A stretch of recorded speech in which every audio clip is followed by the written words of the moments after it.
반갑습니다. 김영일 전문가입니다. 자, 시장이 슬슬 변화하려는 그림들이 나타나고 있는 시점입니다. 코스피나 코스닥이나 계속해서 연이은 상승세를 이어나가지고 있고, 특히 코스피 같은 경우에는 3,494선 연일 신고가를 달성을 해주고 있는 그런 모습입니다. 자, 그러면서 지금 우리 시장은 그야말로 파죽지세로 상승세를 이어나가고 있는 상태인데, 사실 9월 달에 이 주도주가 슬슬 바뀔 수가 있는 시점이 또 도래했기 때문에 오늘은 이 부분에 대해서 이야기를 중점적으로 드리려고 합니다. 자, 결국 우리가 이제 이 9월 달에 주도주를 한번 생각을 해보면요. 지금 최근에 이제 주도주는 명실상부하게 반도체와 로봇이라고 봐야 될 것 같습니다. 9월 한 10일 정도부터 해서 지금 반도체와 로봇이 계속해서 수급을 받아주고 있고, 거진 2주 넘는 시간 동안 이 반도체와 로봇이 주도주로서의 역할을 해주고 있는 그런 상황이라고 볼 수가 있을 것 같습니다. 자, 그리고 반도체와 로봇이 상승이 나오기 이전의 주도주라고 한다면은 당연하게 또 조선, 그 중에서도 기자재라고 봐야 되겠죠. 뭐 기자재라고 한다면은 이제 뭐 1승이라든지 뭐 아니면은 뭐 이제 뭐 여러 가지 뭐 동방성기 같은 이러한 종목군들도 있고요. 뭐 태광 같은 이러한 종목군들도 있고, 마스카 프로젝트에 대한 기대감을 가져가면서 그때 당시에 뭐 조선주들이 굉장히 강력한 모습을 보여주는 것을 확인을 할 수가 있었습니다. 그러면서 이제 이 9월 초까지는 조선 쪽이 막 활발하게 돌다가 이제 2주 약간 넘는 시간 동안 해서 반도체와 로봇이 지금은 주도주로서 활약을 해주고 있는 그러한 구간이 연속적으로 이어지고 있습니다. 자, 그러면 지금 약 2주 넘는 시간 동안 반도체와 로봇이 주도주로서의 활약을 해주고 있는 가운데, 결국에는 현재 시점에서 또 이제 중요한 건 다음 이 시기, 다음 이 순환매의 주도주가 될 수 있는 종목이 또 어떠한 종목이 될 것이냐가 중요한 시기라는 부분을 여러분들이 생각을 해주시면 될 것 같습니다. 결국에는 뭐 이번 주에도 연속적으로 반도체와 로봇이 쭉쭉쭉 치고 나가는 그림이 추가적으로 이어진다라고 하면 모르겠지만, 사실 저번 주부터 약간의 변화가 조금씩 생겨나고 있는 시점이거든요. 그렇기 때문에 지금 로봇과 반도체 같은 경우에는 우리가 계속해서 후발주자를 노릴 필요성은 있지만, 새로운 주도주를 준비하는 시점이 도래했다라는 것을 파악을 하고 가야 된다라는 겁니다. 자, 생각을 해보면 지금 먼저 상승이 나왔었던 종목을 우리가 이제 판단을 한다라고 했을 때, 로보티즈가 가장 먼저 로봇 쪽에서는 상승이 강력하게 나왔었죠. 로보티즈가 먼저 상승이 나오고, 그때 당시에 이제 뭐 정책, 뭐 노란봉투법이라든지 아니면은 휴머노이드 AI 강국 프로젝트에 따라서 정책 수혜 기대감으로 로보티즈가 먼저 출발을 했었죠. 그러면서 최근까지 상승이 나오는 모습이 잘 나타났었는데, 사실 최근 로봇 같은 경우에는 이런 로보티즈가 먼저 상승이 나왔다가 잠시 횡보세를 그리는 구간 동안에 뭐 로보스타라든지 아니면은 뭐 그 외에 이제 뭐 두산 로보틱스 같은 종목들, 어제 같은 경우에 상승이 잘 나왔죠. 기업들의 이 로봇에 대한 투자건에 따라서 어느 정도 그 기업들, 뭐 삼성이든 LG든 혹은 뭐 두산 로보틱스 같은 이러한 종목들이든 관련되어 있는 종목군들이 순서대로 탄력이 나오면서 로봇 섹터 같은 경우에는 사실 선발대가 있었고, 그 뒤에 새롭게 이제 후발주자가 계속해서 상승이 나오는 그림이 현재 진행 중이다라는 부분을 여러분들이 생각을 해 주셔야 된다라는 거죠. 즉, 먼저 로보티즈 같은 이런 종목들이 정책으로 인해서 출발을 해줬다가 후발로 새로운 종목군들이 계속해서 순환이 나오게 되면서, 로봇 같은 경우에는 계속해서 이제 이 후발로 수급을 넘겨주는 이러한 그림들이 나오고 있는 시점이다라는 것을 우리가 파악을 하고 가야 되는 거고요. 반도체 같은 경우에도 지금 삼성전자가 최근에 이제 이 굉장히 강력한 상승이 나왔는데, 먼저 출발을 하기 시작한 시점을 또 우리가 마찬가지로 생각을 해야 됩니다. 먼저 출발을 해줬었던 종목군들은 테스 같은 이러한 종목군들이라든지 혹은 뭐 코미코 등등 삼성전자의 텍사스 테일러 공장 투자로 인한 파운드리 관련된 종목군들이 굉장히 강력하게 상승이 나왔었죠. 그러다가 최근에는 이러한 움직임들이 기판 쪽으로도 수급이 넘어가기 시작을 하고, 그 다음에 추가적으로 지금 뭐 유리기판 같은 이런 종목군들도 최근에 수급을 상당히 강력하게 받아주는 모습이 나타났습니다. 즉 반도체 같은 경우에도 파운드리 쪽이 먼저 수급을 받아주다가, 그 다음에 최근에 이 파운드리 텍사스 테일러 공장 투자건에 이어서 그 다음에 SK하이닉스의 HBM4 양산, 그리고 삼성전자의 HBM3E 양산 소식, 콘텐츠 통과 소식, 이런 것들에 대한 이야기가 나오게 되면서 지금 반도체 같은 경우에도 마찬가지 선발대가 있다라고 하면 선발대에서 이제 후발대로 수급을 넘겨주는 그림이 전체적으로 나오고 있다라는 거죠. 즉 우리가 조선주를 생각을 할 때에도 먼저 8월 중순부터 시작을 해줬었던 건 1승이었거든요. 1승 그때 당시에 이제 또 요 정도 구간에서 추천을 드렸던 거 다들 기억을 하실 텐데 1승이 먼저 출발을 해주고 선발대로서 역할을 해주고 그러면서 동시에 다른 종목들, 뭐 태광이라든지 뭐 아니면 이제 따라갈 수 있는 여러 가지 기자재 쪽들이 있었잖아요. 기자재 쪽들이 또 동시에 후발주자가 탄력이 나오면서 일제히 한 바퀴 순환이 나오는 그런 그림들이 나타났었습니다. 그러다가 이제 어느 정도 고가 부근을 달성을 하고 나서 선발대 쪽에서 차익 실현이 나오고 그러면서 이제 새로운 주도주 쪽으로 수급이 넘어가는 그런 그림들이 나왔었다라는 거죠.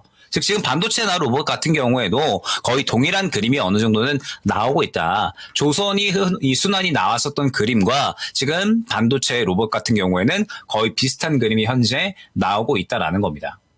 저번 주 같은 경우에도 흐름을 보게 되면 이번에 반도체와 로봇뿐만 아니라 사실 새로운 섹터들이 저번 주 후반부터 상당히 강력하게 수급을 받아주는 모습을 확인을 할 수가 있죠.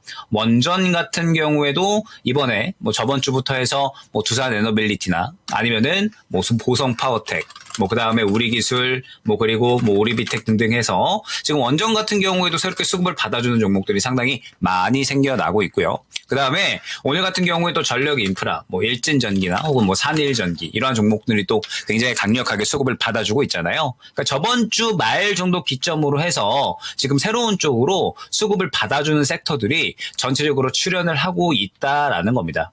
그래서 최근 시장에서 또 상당히 이야기가 많이 나오는 부분이 될 텐데 지금 코스피나 코스닥이나 이제 많이 올라왔다라고 슬슬 사람들이 생각을 할 만한 위치죠. 최근 뭐 여러 방송에서도 이제 어느 정도는 차익 실현에 대한 대비를 준비를 하면서 고가에 있는 종목들에 대해서는 리스크 관리가 들어가야 된다. 뭐 이런 이야기를 상당히 많이 들으셨을 텐데 지금 이미 시장에서 우리가 이제 호재로 볼 만한 이슈들이 있잖아요. 그러니까 예를 들면은 뭐 금리 인하에 대한 부분이라든지 아니면은 뭐 최근에 있었던 뭐 양도세라든지 뭐 이러한 부분들이 전체적으로 잘 마무리가 되면서 지금 이 호재거리라고 불릴 만한 것들이 전체적으로 이제 반영이 다 된 시기다라는 거죠. 그러면서 이제 10월로 넘어가는 그런 기점에 있는 상태이기 때문에 여기에서 시장이 추가적으로 쭉쭉쭉 상승이 나오기 위해서는 결론적으로 시장을 더욱더 끌어올릴 만한 호재성 이슈가 더 이제 필요한 건데 이 호재성 이슈들이 전체적으로 반영이 된 구간이다 보니까 이제 어느 정도는 리스크 관리가 들어가야 된다라는 이야기가 상당히 많이 나오고 있는 겁니다. 그러면서 동시에 지금 시장에서 악재라고 부를 만한 이슈, 오전에도 이제 한번 말씀을 드렸었는데 관세에 대한 우려감이 다시 나타나고 있잖아요. 이번에 이 3,500억 달러 미국 쪽에 투자를 하기로 한 이 금액이 우리나라가 이제 4,300억 달러 정도가 작년에 보유한 외환 보유액이었습니다. 4,300억 달러를 보유를 했는데 여기에서 3,500억 달러를 그대로 현금으로 투자를 해버리면은 당연하게도 큰 위기 상황이 오게 될 겁니다. 이번에 이재명 대통령 같은 경우에도 통화 스와프가 진행이 되지 않으면 3,500억 달러를 그대로 현금으로 다 주게 되면 뭐 경제 위기가 올 것이다. 라고까지도 발언을 했거든요. 그러니까 지금 관세에 대한 우려감이 아직까지 시장에서 크게 불거지지는 않았습니다. 그런데 다시 시장에서 수면 위로 떠오르고 있다라고 봐야 되겠죠. 지금 미국 같은 경우에는 계속해서 이 3,500억 달러 투자하기로 한 것을 현금으로 가져와라 라고 이야기를 하고 있는 상태고 굳이 미국 같은 경우에도 현재 달러를 어느 정도는 비축을 해놔야 되는 상태이기 때문에 통화 스와프를 굳이 또 받아들일 이유는 없는 상태거든요. 그렇기 때문에 관세에 대한 우려감이 지금 현재 시장에서 아직까지 크게 반영이 되고 있지 않기는 하지만 수면 위로 떠오른 상태다라는 겁니다. 그렇기 때문에 지금 현재 다가오는 차기 주도주에 대한 부분을 더욱더 많이 강조를 드리고 있는 거죠.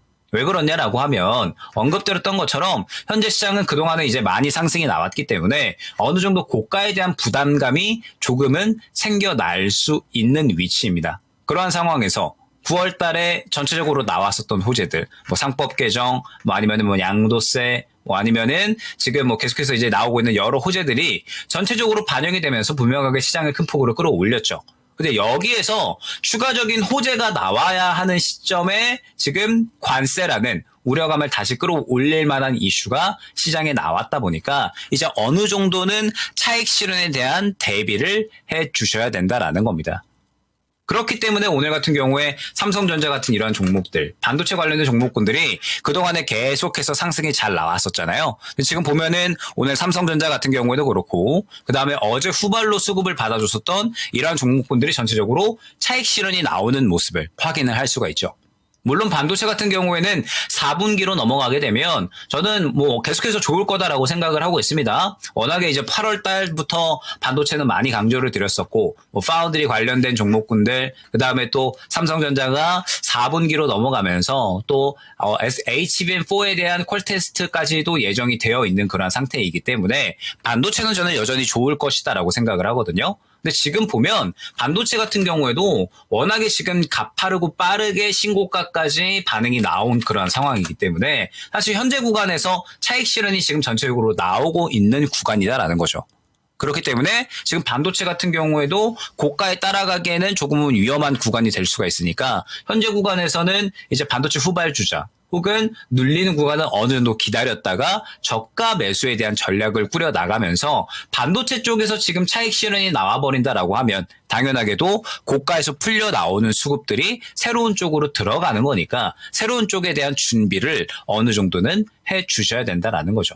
그리고 이 부분은 로봇도 마찬가지가 되는 거고요. 로봇 같은 경우에도 지금 계속해서 이 대장주들이 어느 정도 상승이 나오고 있는 그런 구간인데 지금 보게 되면 로보티지 같은 경우에도 전체적으로 신고가 부근에 있는 상태이고 이 외에도 뭐 로보스타 등등 해서 거의 대부분 신고가의 영역에 있기 때문에 현재 구간에서 이제 로봇주 같은 경우에도 선발대 같은 경우에는 우리가 접근하기에는 부담스러운 가격대에 위치를 해 있다라는 거죠. 그렇기 때문에 지금 현재 구간에서 여러분들이 계속해서 준비를 해 주셔야 되는 건 이번 주를 기점으로 해서 사실상 이제 10월 달로 넘어가는 한 주라고 봐야 됩니다. 이번 주가 지나가게 되면 이제 다음 주가 9월 말 그리고 이제 추석 전까지의 거래일이 진행이 되게 되고 그러면서 이제 추석 지나고 나서 본격적으로 4분기가 진행이 될 텐데 지금부터 4분기에 탄력이 나올 수 있는 종목군들에 대해서 여러분들이 준비를 어느 정도는 해 놓으셔야 결론적으로는 그게 수익을 볼 수가 있다라는 거 놓치지 않고 8월 달 중순부터 시작이 됐던 조선주 순환매 그리고 이제 9월달 중순으로 넘어오면서 시작이 됐던 반도체 로봇의 순환매를 여러분들이 놓치지 않고 가져가실 수가 있다라는 거죠. 자, 그러면 다음 순환매에 대해서는 결론적으로 여러분들이 지금은 시선을 넓게 두고서 가져가셔야 되겠죠. 현재 반도체와 로봇이 주도주로서의 역할을 하다가 어느 정도 쉬어갈 수 있는 구간이 됐으니까 이제 4분기로 넘어가면서 새로운 주도주로 등극할 수 있는 종목들에 대해서 차분히 준비를 하셔야 되고 시선을 넓게 보면서 대응을 하셔야 되는 구간. 그러면서 이제 지금 현재 시장 같은 경우에는 그런 후보군들이 어느 정도는 나타나고 있습니다.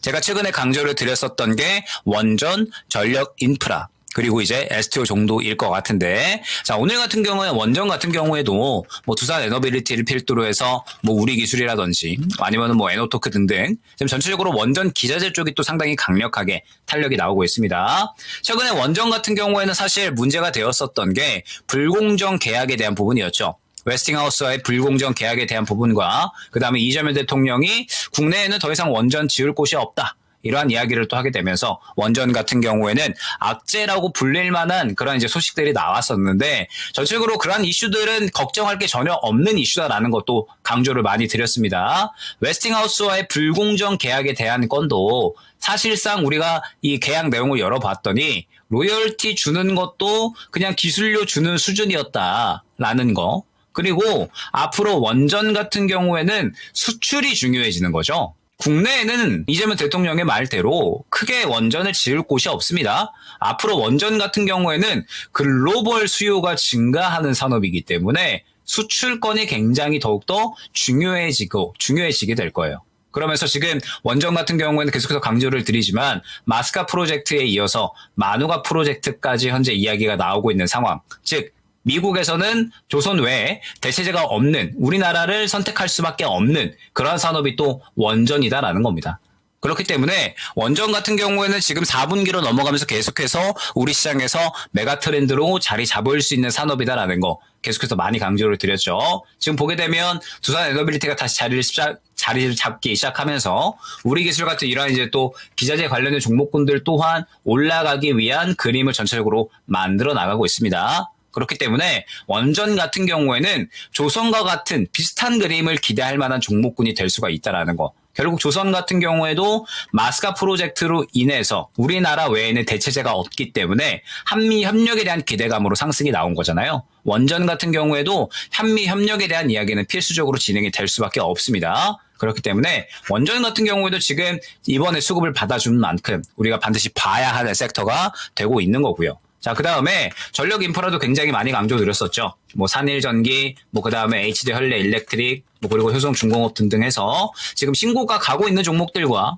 그 다음에 저가 만들어내는 종목들 전체적으로 4분기에 다 좋을 것이다. 라는 부분 또한 강조를 드렸었죠. 왜 좋을 것이냐? 일단 4분기에 어닝이 어느 정도는 담보가 되어 있는 섹터다라는 거는 그동안에 많이 이야기를 드렸습니다. 그러면서 지금 시장에서 관세에 대한 이야기들이 다시 한번 불거지고 있는 상황이기 때문에 이 부분에 대해서 관세를 이겨낼 수 있는 섹터, 공급자 우위에 있는 산업이기 때문에 그대로 4분기로 넘어가면서 주도주 가능성이 높아진 섹터다라는 부분을 또 설명을 드렸었죠. 그래서 지금 전력 인프라 같은 경우에도 현재 구간에서 매수를 해야 4분기로 넘어가면서 신고가까지 그대로 그냥 푸근하게 가져갈 수가 있는 거죠. 지금 매수를 해놓고 지금부터 모아가야 4분기가 어느 정도는 수익을 거두는 해가 되는 겁니다. 그렇기 때문에 전력 인프라 같은 경우도 우리가 지금 계속해서 모아가야 하는 종목군들이다라는 부분을 설명을 드렸고, 그 다음에 지금 뭐 STO 같은 경우에도 계속해서 많이 강조를 드리고 있습니다. 최근에 STO 워낙에 또 이제 많이 강조드리면서 뭐 다날, 뭐 그 다음에 미투온, 뭐 그 다음에 헥토 파이낸셜 이러한 종목군들 굉장히 또 사 모으셔야 된다 강조를 많이 드리고 있는데, 일단 저번 주 금요일 날에 다날 먼저 출발을 해줬죠. 자, 그리고 어제와 오늘의 움직임은 단순히 쉬어가는 정도의 움직임으로 우리가 해석을 해야 된다라는 부분 또한 강조를 드리고 있습니다. 다날 같은 경우에는 시총이 약 7천억 정도 합니다. 다날 같은 경우에는 시가총액이 약 7천억 정도로 덩치가 꽤나 이제 작은 종목인데, 저번 주 금요일 날에 거래된 대금만 거의 1조 가까이, 1조에 육박하는 그런 거래 대금이 들어갔다라는 거죠. 즉 지금 현재 시장에서 STO 같은 경우에는 계속해서 자금을 매집을 시키고 있는 섹터다라는 부분을 우리가 파악을 하고 가야 되거든요. 더군다나 STO 같은 경우에는 뭐 계속해서 많이 이야기를 드리지만 다가오는 정책 이슈도 굉장히 많이 있다라는 부분, 특히 10월부터 지금 금융위가 계속해서 이 STO 법제화를 위한 법안들 전체적으로 여러 가지 내용들을 준비를 하고 있기 때문에 정책에 대한 수혜를 받고서 그대로 로봇에 이어서 상승률 이어나갈 섹터다라는 거 굉장히 강조 많이 드리고 있습니다. 그렇기 때문에 STO 같은 경우에도 우리가 흐름을 꾸준하게 지켜봐야 된다라는 거. 그러니까 지금 현재 제가 보는 섹터들은 반도체와 로봇은 지금 현재 주도주들이잖아요. 현재 잘 가고 있고 현재 상승이 잘 나오고 있는 그러한 섹터이기 때문에 우리가 수익 극대화를 노리고 그 다음에 트레이딩에 대한 부분을 꾸준하게 진행을 해야 되는 섹터다라는 것은 강조를 드리고 있습니다. 다만 말씀드렸던 것처럼 지금 반도체나 로봇 같은 경우에는 벌써 2주 넘는 시간 동안 주도주의 역할을 해줬기 때문에 이제 현재 구간에서는 다음 쪽으로 새롭게 수급을 넘길 수 있는 섹터 가 어느 정도는 되어가고 있다라는 거예요. 그렇기 때문에 지금 김영희 전문가가 제가 보고 있는 섹터는 결론적으로 다가오는 차기 주도주 쪽이다라는 거. 차기 주도주 쪽에서 더욱더 관심을 가지고 전략을 꾸려나가면서 이번 반도체와 로봇 순환매 이후에 또 새롭게 대장이 될 수 있는 쪽을 모아가는 전략을 택하고 있고, 그래야 하는 시기다라는 것을 여러분들이 생각을 해 주셔야 된다라는 겁니다. 왜? 지금 현재 시장은 주도주가 바뀌는 시점에 도래해 있으니까. 관세라는 우려감이 다시 한번 생겨나고 있고, 그 다음에 시장은 고점에 대한 불안감, 어느 정도는 그동안에 9월 달에 나왔었던 호재들을 다 반영을 하고 추가적인 호재가 나오지 않는 가운데 고점에 대한 불안감을 어느 정도는 가져가고 있는 상태니까 주도주가 바뀔 수 있구나라는 부분을 분명하게 생각을 하시고서 이제 포트를 다시 한번 꾸려나가야 되는 시점이 됐다라는 겁니다. 그렇기 때문에 현재 구간에서는 계속해서 뭐 반도체와 로봇은 여전히 이제 긍정적이죠. 저 같은 경우에도 반도체는 눌리는 구간에 추가적으로 접근을 노릴 거고, 지금 로봇 같은 경우에도 오늘 같은 경우에는 뭐 한라캐스트 같은 이러한 종목들, 그러니까 새로운 이슈가 나오는 종목들이 전체적으로 또 굉장히 강력하게 상승이 나오고 있어요. 그래서 로봇 같은 경우에도 우리 시장에서 여전히 살아있는 섹터로 봐야 될 것 같은데, 다만 이쪽 같은 경우에는 저는 분명하게 언급을 드리지만 트레이딩 쪽으로 조금 더 전략을 세우고 있다라는 거. 그리고 현재 상태에서 비중을 더욱더 크게 싣고 있는 건 다가오는 주도주들 쪽에 조금 더 비중을 싣고 있다라는 것을 여러분들이 생각을 해주시고, 여러분들 같은 경우에도 마찬가지로 현재 반도체와 로봇 쪽에 조금 더 시선을 많이 두고 계실 텐데, 현재 반도체와 로봇은 순환매의 끝자락에 어느 정도는 도달을 해 있으니까 새로운 주도주 쪽으로 슬슬 비중을 넘기셔야 된다라는 거 다시 한번 생각을 해주시면 좋을 것 같습니다. 자, 일단 오늘은 이 정도까지 한번 또 말씀을 드려보도록 하고요. 아마 또 이제 다음 주에는 추석 전 또 새롭게 9월 말 넘어가면서 추석 전까지 해가지고 이제 추석 이후에 또 순환매가 나올 수 있는 종목들이 윤곽이 어느 정도 나올 것 같습니다. 그렇기 때문에 다음 주 이 시간에는 추석 이후에 10월 달부터 본격적으로 상승이 나올 수 있는 종목들에 대해서 한번 준비해서 인사드려보도록 하겠습니다. 오늘은 여기까지 말씀을 드려보도록 하겠습니다. 감사합니다.